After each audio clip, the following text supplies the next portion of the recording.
Welcome back to the show. My name is Slap. Over there is DK, and you are listening to Unidentified Signal on 99.9 FM. Tonight, we embark on a journey to unravel one of the most intriguing mysteries in the universe, the Fermi Paradox, and its enigmatic companion, the Great Filter. Oh, the Fermi Paradox, huh? Have you heard of it? Never Okay. once. All right, so we'll then this will be a good one for you. We're going to talk about who Fermi was, because it was a person, and we'll go into the concepts a little bit about what it is, and I'd love to hear your thoughts. At first, I thought you were gonna. This was like a book trilogy, Fermi or the Fermi whatever and the Great Paradox. It's like, oh, we got a Chamber of Secrets in here too. Or is there a Philosopher's Stone somewhere? Like, what's going on? Hey man, considering where the station is built, I really wouldn't be surprised. Yeah, Augury Point gets a little weird. Well, that's putting it light too. Okay, you ready? Ready. Our story begins with the brilliant mind of a one Enrico Fermi, an Italian-American physicist, excuse me, known for his contributions to nuclear physics and quantum theory. Fermi played a crucial role in the development of the atomic bomb during World War II. However, our focus today is on a question he posed during a casual lunch in 1950. Enrico Fermi. Now I know where I remember his name. Is it clicking? Yeah, because he was the one that was when they were doing we were talking about the Demon Core, and when everybody was doing like experiments on it, he was all like, "You guys realize that's you guys are pulling on Superman's cape. You are tugging on the dragon's tail, or you are poking a sleeping dragon, and when it wakes up, it is going to bathe you in fire." Yeah, we love a full circle argument here. Yes. Now I remember him. So, casual lunch, 1950. Enrico Fermi looked around and asked, "Where is everybody?" This seemingly innocent question laid the groundwork for what we now know as the Fermi Paradox. So the Fermi Paradox is essentially the puzzle that arises when we consider the high probability of extraterrestrial civilizations in the vast universe, yet we observe a conspicuous absence of contact or evidence of their existence. It's a cosmic silence that beckons us to question the assumptions we make about the prevalence of life beyond Earth. So, simple question: with billions of galaxies, each containing billions of stars and numerous potentially habitable exoplanets, why haven't we encountered any signs of intelligent extraterrestrial life? Okay. So this is my favorite quote out of the movie. I think it's Control, the one with Jodie Foster. Is like, if we're the only, like, with all of the planets and galaxies and star systems out there and everything, if we are the only living sentient race in the entire universe, man, that's a massive waste of space. Yeah. For those curious, it was Contact. And the movie was around the late 90s. I want to say 96, 97, maybe even 98, but it's in that ballpark. And Control is the really cool game that also handles a lot of stuff that, like, we talk about. That's the Alan Wake universe. Yeah. Exactly. So the concept that was born from the Fermi Paradox is what's known as the Great Filter.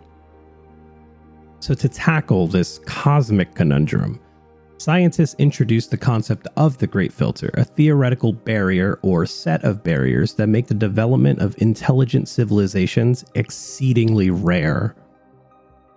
The Great Filter could be an obstacle at various stages of a civilization's development, hindering progress and drastically reducing the number of advanced societies that reach the point of interstellar communication or travel. So, simply put, as a civilization develops, or an intelligent life, as it were, begins to develop, at what point in its development does it just die off if it's not known to us as it stands. Like, we are one of those civilizations potentially going through the Great Filter ourselves. So what about everyone else? What about everything else? If there's life out in the universe, why haven't we seen them? So these scientists are saying, like, well, maybe they got halted at some point in their development. Something happened. They didn't make it through the filter. Exactly. Okay.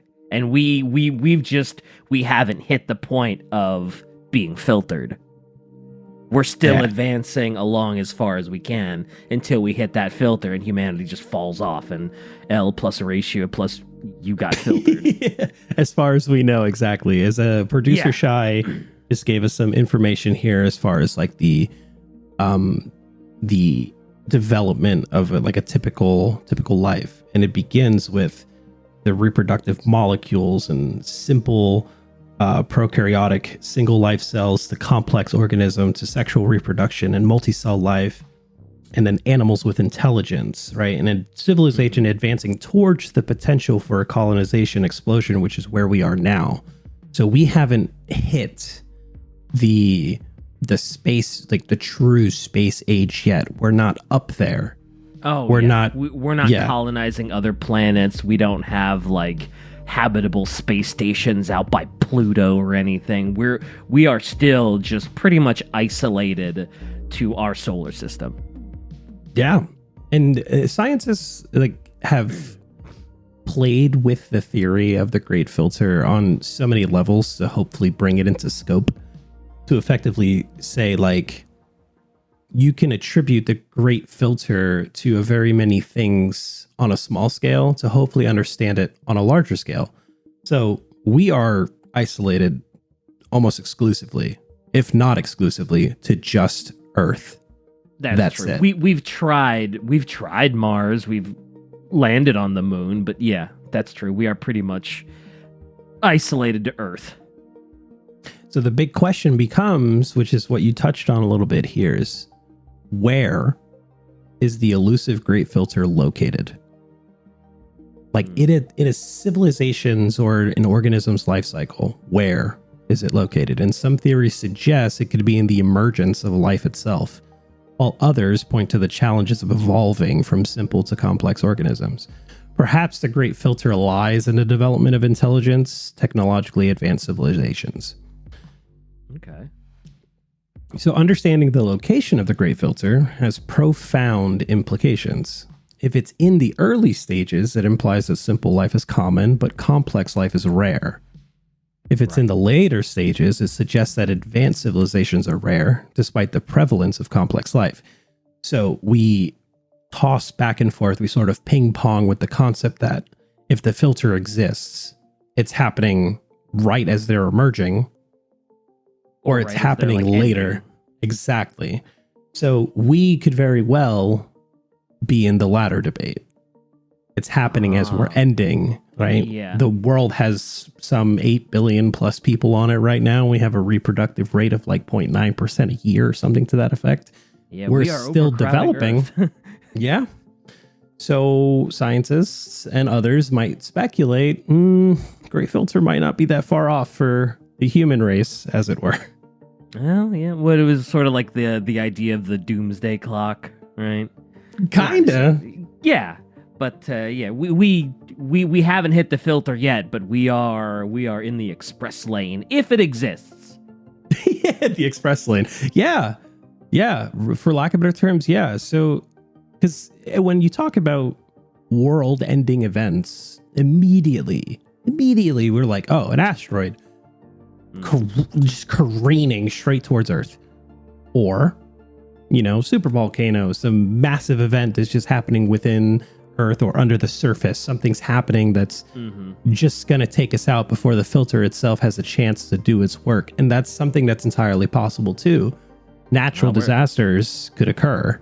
Yeah, we're talking like the core, where the Earth's core stops moving, right?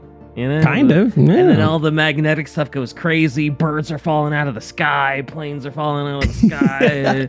They do the analogy with the apple and then they flamethrower it. Yeah, okay. Yeah, conceptually, I actually really liked that movie. I thought it was fun. It is the best worst movie ever. It's up there for me. I'll tell you that. Definitely enjoyable as long as you turn your brain off. Yeah, the concept for the uninitiated that the core of the Earth is rotating very actively to maintain its heat, and that one day it just stops, and it's like a battery that controls the ozone for what it's worth, and the rotation just like stops the ozone layer from working.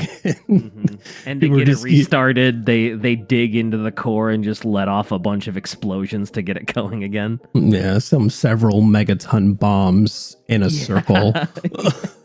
To just make it like rocks in a pond that'll just get it moving again. Yeah, they're doing the old swim around a circle in the pool trick when we were younger.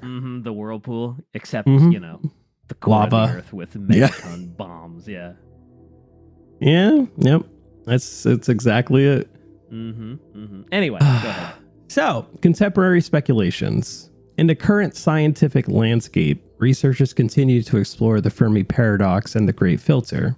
Some propose that self-destruction of advanced civilizations, the limitations of interstellar travel, or communication methods beyond our comprehension might contribute to the cosmic silence. As our technology and understanding of the cosmos advance, new theories and perspectives emerge. The search for answers is an ongoing quest, and each revelation brings us closer to unlocking the secrets of our place in the universe. Okay. So, producer Ol Shy threw us another image that is a concept of where the Great Filter might be placed on one instance in the timeline of a lifespan. So you see the birth of the star as it begins to move towards development. Okay. And where some just begin to stop because they've hit that filter. Right. And so we're what? We're Civilization 2 on this chart that Chai printed out for us? I guess you don't know where you are or where we could potentially be on this thing, right? So it's weird. Okay, so I'm gonna bring up another name here that we aren't actively talking about, but it's going to introduce another concept, and maybe that's something that we can talk about at another time, or maybe expand upon here, because I do know a little bit about it. It's called the Kardashev scale, and it is involving typed civilizations, so type 1, 2, and 3. And Kardashev believed that it would take humanity 3,200 years effectively to reach type 2. So by the year 3000, we would be a type 2 civilization, and by the year almost 6000 we could effectively be a type 3. And it's based on the concept that humans are consuming energy at about 3% per year to reach type 1 in 100 to 200 years. So it would have to grow exponentially for us to reach the later types. And as far as energy consumption and everything of the like is concerned, we just don't have pure access to every type of energy. Like even in the realm of solar punk, right? As like solar energy as a whole, solar panels are only able to harness upwards of 23% of the energy they receive. So we're not even there yet with that. Hydro dams, like hydroelectric dams, are upwards of 90%. We've had those for over like 100 years now.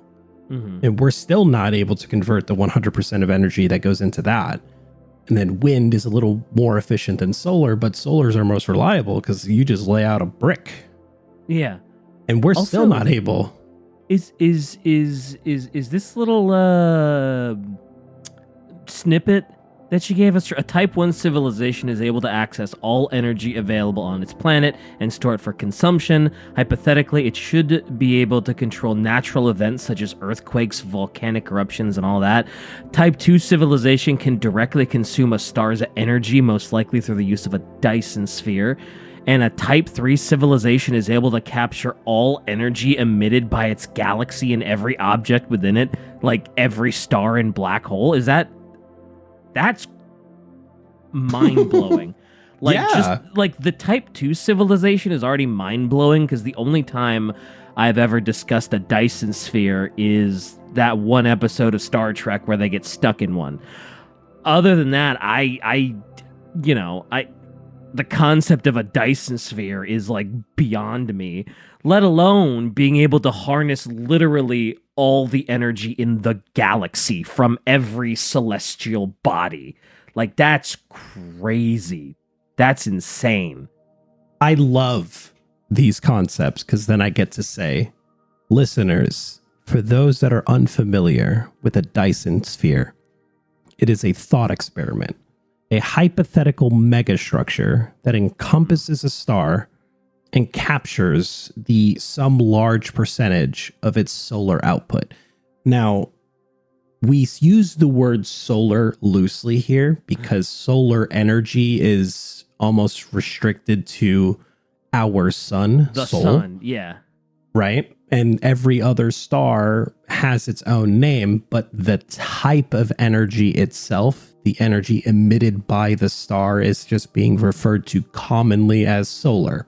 Yeah. So a Dyson sphere is like a Pokeball, a Pal sphere for those playing that. Or if you've played Destiny, the cage around the Traveler that basically harnesses all of its energy for use. To be a Type 2 civilization on Kardashev's scale, we need to be able to do that. Yeah. Type 2 means we need to make that crazy Dyson sphere that is just a thought experiment at this point, and we are nowhere in the realm of possibly ever making one. Yep. And the reason that it reaches so far into conceptual and theoretical is you got to think about the resources required to do that. Like, think about how big a star is, right? We don't have the material alone on Earth, probably including any of the planets in our current solar system, to fully encompass the sun, which invites the question of, well, where do we get that kind of material? And then you have to look outside of our universe. So until space travel becomes a thing, we're not getting there. Yeah, I was going to say, until you can like start to harvest resources, at least in the solar system, period. And you probably still don't have enough raw materials to like make a Dyson sphere around the sun. But like, yeah, until we're spacefaring and at least like harvesting materials from other planets, like there's no way. There's just no way. Yeah, 100%. And it's fun to talk about and think about too, because it all kind of not directly, but correlates to the Fermi paradox and the Great Filter, because the same challenges we're facing now, there could have been a race or civilization some hundreds to thousands of millions of light years away that went through the same conundrum, overgrew, or something happened that caused them to just stop. And the crazy thing about viewing things in space is you see them as they were, not as they are, because millions of light years away, that light is reaching us for that picture, for that image. So for those that are familiar with things like the James Webb, they're taking pictures of things as they were millions of years ago, right? When you look up at the stars, you're basically looking at, dead stars. The light's getting to you now. For what it's worth. And the crazy thing about that too is if you start applying that to extraterrestrial theories and life, if some civilization somewhere did by chance have the ability for space travel or at least deep space exploration, they could look at us, right? Oh, yeah. And from where they are that they're looking at us, there's still giant feathered lizards chewing on each other. They don't even know we're here. Yeah. And that's nuts. That in and of itself is nuts. Yeah, that is a wild thought, indeed. And yeah, I would obviously, well, I guess not obviously, but if these others, if like a Type 2 or 3 civilization existed, you'd think we would have heard something. But like, like if there was a civilization that was capable of making a Dyson sphere or harnessing all of the energy in its galaxy, we would have noticed by now. So, although More I than mean, likely. Yeah. considering how vast the universe is, like you cannot understand, you cannot even conceptualize how large the universe is. They could actually be out there somewhere. They're just eating planets that are on ours, and we just don't know where they are. Yeah. Unicron hasn't made it to the solar system yet. I was thinking like Galactus, like he's just eating planets. But yeah, it's a wild concept, and you don't really know how big it is until you start doing the research into it. So I highly suggest our listeners take the time to just think about how infinitesimal we are in the grand scheme of the universe. We are so baby. We're not even a drop in the bucket yet. Like, no. Like it's not even a drop in the bucket of the universe. We're a molecule of a drop. Like we are infinitesimally small. So enjoy your life. You know? Yeah, enjoy that. So what I'd like to do, just being born is winning the lottery. Basically, you're lucky to be here. Yeah, we're lucky to be here. Mm-hmm. So let me go over what some of the scientists have actually proposed as far as the great filter is concerned. Okay. So, as we said, it's a speculative concept in the context of the Fermi paradox, suggesting that there might be a critical and challenging step or set of steps in the development of life or intelligent civilizations. They've sort of broken it down to 4 subcategories, where it's prebiotic chemistry, where life might struggle to originate from non-living matter. So, the conception of life, period. Single-celled life and the transition from simple single-celled organisms to complex multicellular life could present its own challenges. Sure. Complex, the emergence of intelligence, complex life forms just simply might be rare, followed by technological civilizations and the development of advanced civilizations capable of interstellar communication or travel could be a significant hurdle. Now, we are, as a human race, technically on the cusp of being a true technological civilization. We do not have reliable interstellar communication or travel, but the science suggests that we are getting there. Yeah, we're getting there. We're not there yet, but in a couple hundred years, who knows? Yeah, and that's assuming we make it that far without the Earth itself imploding or something happening external. I know astrophysicists are actively tracking an asteroid if you want to have another flavor of conspiracy to suck on. By 2036, we could get impacted. Like there's a 1 in several hundred, several thousand, something to that effect chance that if an asteroid threads this needle, it could hit us. And it would be, for what it's worth, a world ender, thus forcing us into the Great Filter. Okay. That would indeed be a filtering out. Sure. Yeah, extenuating circumstances prevail when discussing the Fermi paradox, because as far as technological advancements and, the advancement in general of a civilization, it also talks about how prepared you are to deal with these natural and unnatural occurrences. Like probability is a thing. It's a concept. It's a very real thing. You can look at things and say the probability of the sun exploding tomorrow has a number attached to it. Yeah, 1 in 80 quadrillion, but it's still. Yeah. And scientists have devoted their life to figuring that out. So when you look in the concept of what Enrico Fermi was discussing and the Great Filter that has kind of been born from that as 2 separate concepts, but still the same, how prepared are we to deal with an asteroid that could actively smash into Earth, or a super volcano going off and destroying us from the inside? You know, what if the core it does decide to just cool off enough and things just stop working and the magnetism of the Earth, people just start floating in the sky? Like, there's a lot of weird things that could happen, but it comes down to how prepared you are as a civilization, thus indicating where you sit on the filter. We gotta call Bruce Willis. You're gonna miss your daughter's wedding. Mm-hmm. Great movie. Oh yeah. So yeah, How ready are we if How that ready are asteroid we? does thread that needle? How ready are we? I can safely say from all of the talks I've listened to, videos I've watched, researched I've done on writing this script for today's episode, coming down here to the station, I have a beautiful talk with you, DK, as always. I've learned that we are just not prepared. We are not prepared if it threads the needle, huh? We are not if prepared. It threads that needle, it's just like, well, it's gonna hit, and best case scenario, you survive it and you're plummeted into the ice age, and then you die of starvation, and then the whole human race just dies out.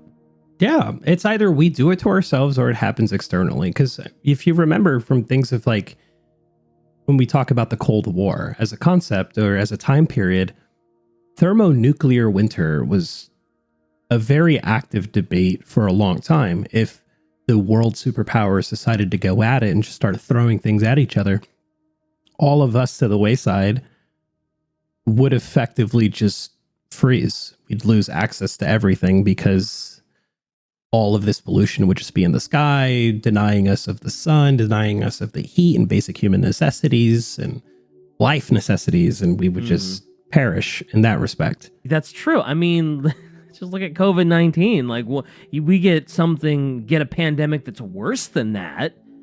And we were barely prepared for that. And that was a preventable thing.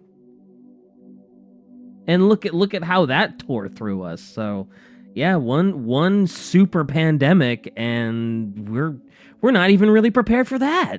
Okay, so there's a lot of alternative scenarios that might allow for the evolution of intelligent life to occur multiple times without either catastrophic self-destruction or glaringly visible evidence.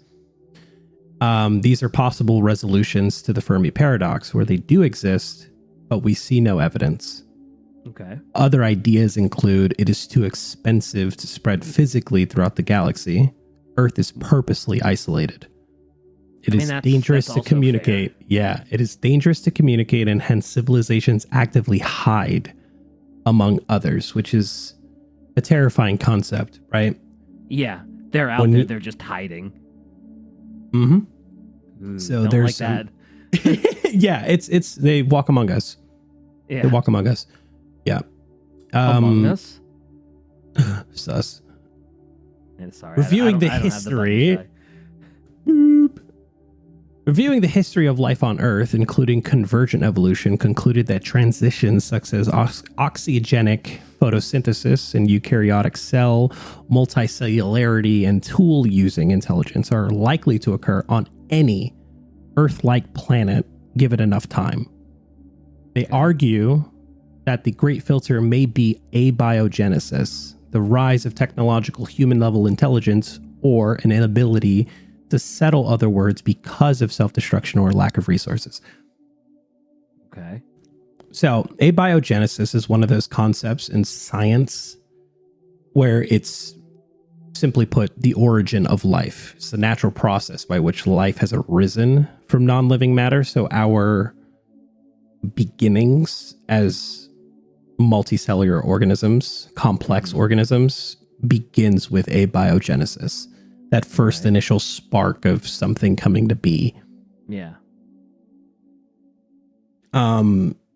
There's been arguments that one can postulate a galaxy filled with intelligent extraterrestrial civilizations that have simply failed to colonize Earth. Perhaps the aliens lacked the intent and purpose to colonize or deplete their resources, or maybe the galaxy is colonized, but in a heterogeneous manner. Or the Earth could be located in a galactic blackwater. That Although could be. absence of evidence generally is only weak as evidence of absence, the absence of extraterrestrial mega-scale engineering projects, for example, might point to the Great Filter at work. Yeah, a little bit of a heavy episode today, isn't it? There's a lot of fun stuff.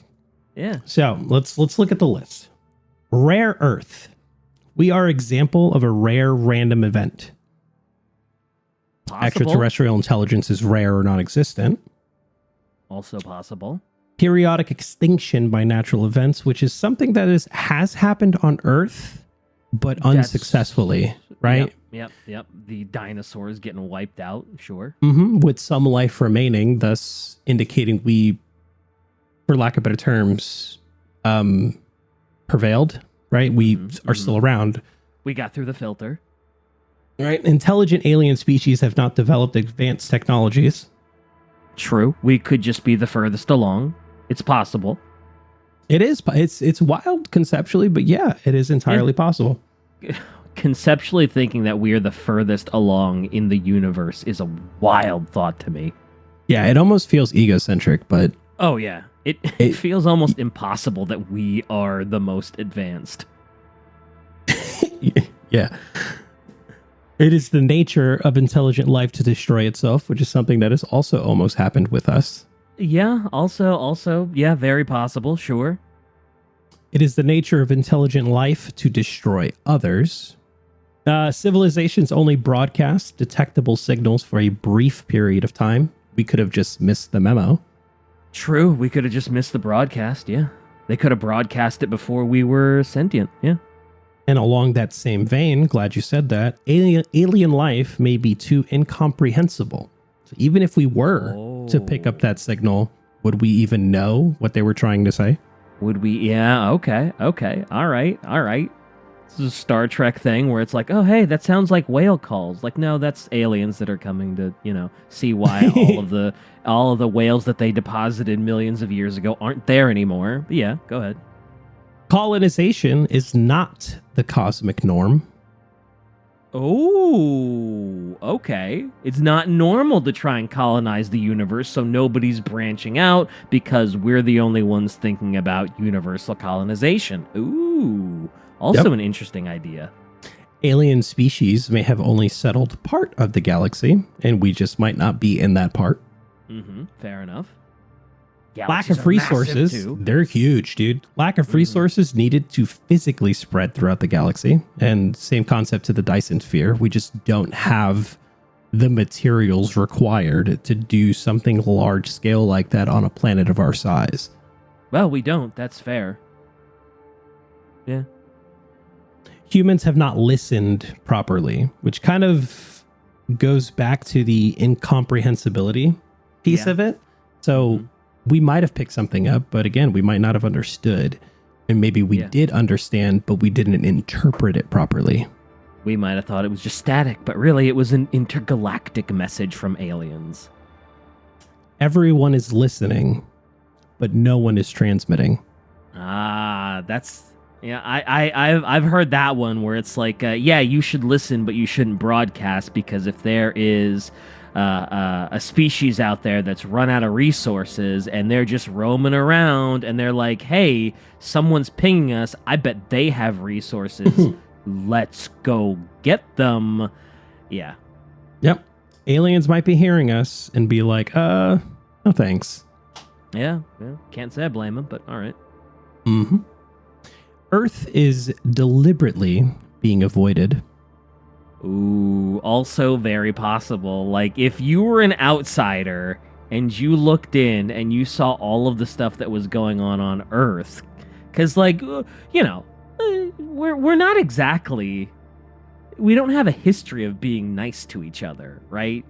If you were an alien and you saw some of the stuff that we were getting down with, you might just be like, nope, I am not going there. That is nope. Was it South Park that was like, oh yeah, Earth is just one big TV show for all aliens because you guys are out of your minds? So yeah, they could just be listening and watching and being like, wow, Earth is crazy. Don't go to Earth. Earth is out of their minds. That you don't want to go there. Stay away. Mm-hmm.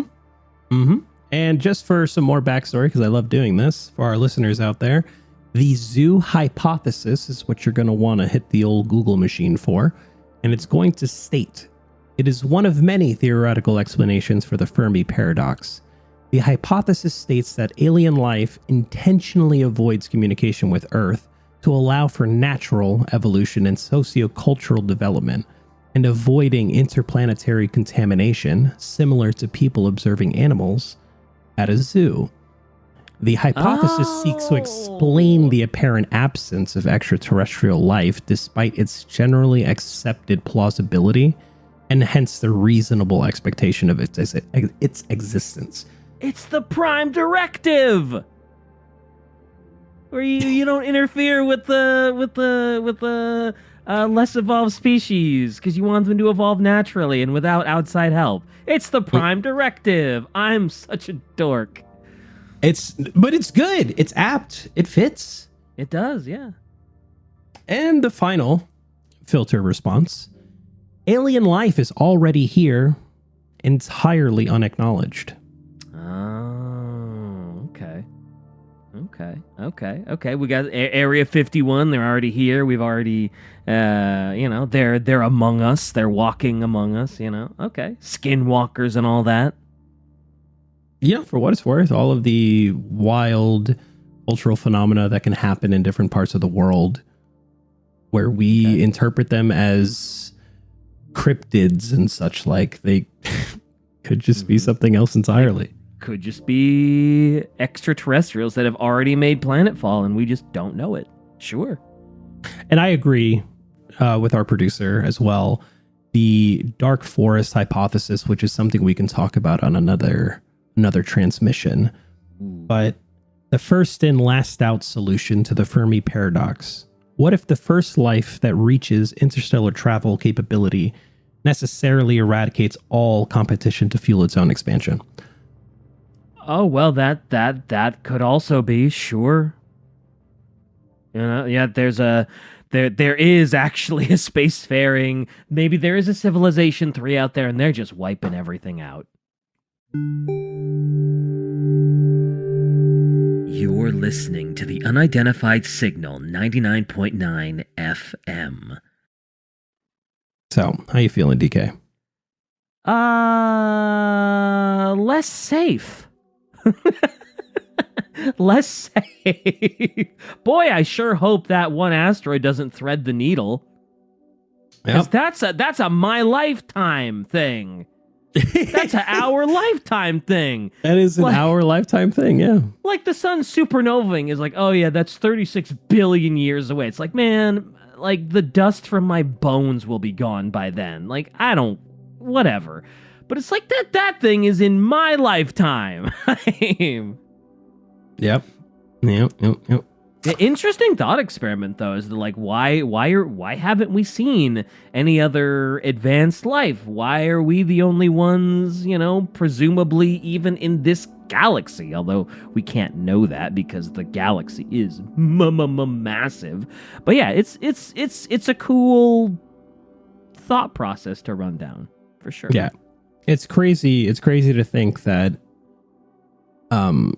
it takes one person around the right group of people during a casual lunch to say, where are they? And it just churns the minds. Yeah. Oh yeah. It is a very interesting thought experiment. And anything is plausible because there is just no evidence to counter it. It's all plausible. It's all up in the air. It's all possible. So whatever your mind can churn out is viable. Yeah. It all comes down to probability. Mm-hmm. How likely is it to happen? Yeah. But good news, we're all still alive and we can't see anyone else, so maybe we're just the lucky ones. Maybe it is. Like the first one on that list is like, maybe we're just really lucky and it's just the most rare random event to ever happen in the universe is just us. Yeah. On the universal timeline, yeah. We're an anomaly. We're just a completely abnormal anomaly. I doubt it, but, considering how vast space is, considering how vast the universe is, the probability that we are one of one is still really unlikely. But it's still a chance, and that's the beauty of it. There's still a chance that with the infinite amount of space out there, there is still the chance that we are one of one. Whew, good talking to you, Slap. Yes, sir. I had a lot of fun doing my research on this one, because when you're reading the words of someone who has obviously spent way more time than you diving into something that's this exciting, it does lead you to start questioning things, especially from a different perspective. Because we're talking about concepts and theories that happened, 60, 50, 40 years ago. And even then, things change. Mm-hmm. Like, we're so much more advanced than we were alone 50 years ago, now 60, 70 years ago. And the concept that we're progressing through this filter ever so slightly, but it hasn't stopped us yet. The yet is what gets me. Yeah. That's true, because the Ice Age could have been a huge filter in Earth's massive time. Well, not massive. In our brief existence. Yeah, the Ice Age could have been, that's it. No existence for you anymore. You just turn into a frozen ball that's hurtling through space. And it's like, well, we got past that filter. Yeah, it's been 65.5 million years since our last mass extinction event. We've had 5 on our Earth in its timeline and development. Ever, yeah.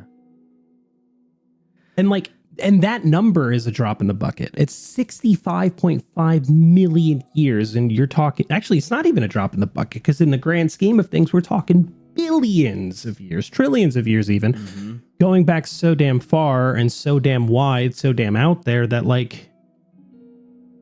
Earth has gone through 5. Yeah, in that amount of time. Yeah, it's crazy. I don't want to say that we're due, because we're not. Well, experts do believe we're in the midst of our 6th. Really? Yeah, that's actually a genuine thing.